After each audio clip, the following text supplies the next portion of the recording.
जननीं शारदां देवीं रामकृष्णं जगद्गुरुं पादपद्मे तयो श्रित्वा प्रणमामि मुहुर्मुहुः प्रणमामि मुहुर्मुहुः प्रणमामि मुहुर्मुहुः। শতরূপে সারদা এই বই থেকে পাঠ। মাতা ঠাকুরানী এবার স্বামী ব্রহ্মানন্দের দৃষ্টিতে। স্বামী ব্রহ্মানন্দ রামকৃষ্ণ সঙ্গে শ্রীরামকৃষ্ণ শ্রী শ্রী মা এবং স্বামীজির পরেই যার স্থান তিনি হলেন মহারাজ স্বামী ব্রহ্মানন্দ। শ্রীমায়ের প্রতি স্বামী ব্রহ্মানন্দের অপরিসীম শ্রদ্ধা ভক্তির প্রথম লিখিত পরিচয় পাওয়া যায় 1890 সনে বৃন্দাবন থেকে বলরাম বসুকে লেখা তাঁর একটি পত্রের ছত্রে ছত্রে।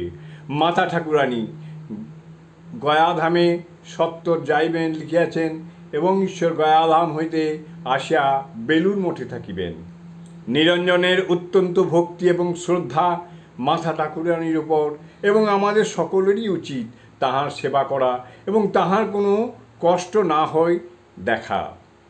আমার অত্যন্ত দুর্ভাগ্য যে তাহার কোনো সেবা করিতে পারিলাম না। তাহাদের অকৃত্রিম স্নেহ আমাদের উপর। মাতা ঠাকুরানী গঙ্গা স্নান করেন এবং গঙ্গা তীরে থাকেন, এটা আমাদের অত্যন্ত ইচ্ছা, কিন্তু নিরঞ্জন যেন তাহাকে লইয়া একটা গোলমাল না পাকায়, কারণ তিনি গোলমাল আদবে ভালোবাসেন না।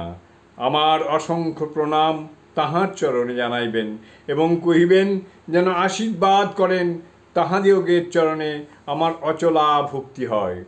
উদ্ধৃত অংশের শেষে বাক্যটি বিশেষভাবে লক্ষণীয়।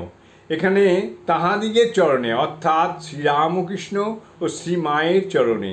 শ্রীরামকৃষ্ণ শ্রীমাকে তিনি দেখেছেন অভেদ দৃষ্টিতে এবং তাদের চরণে অচলা ভক্তির জন্য একান্ত অকিঞ্চনের মতো প্রার্থনা করেছেন শ্রীমায়ের আশীর্বাদ।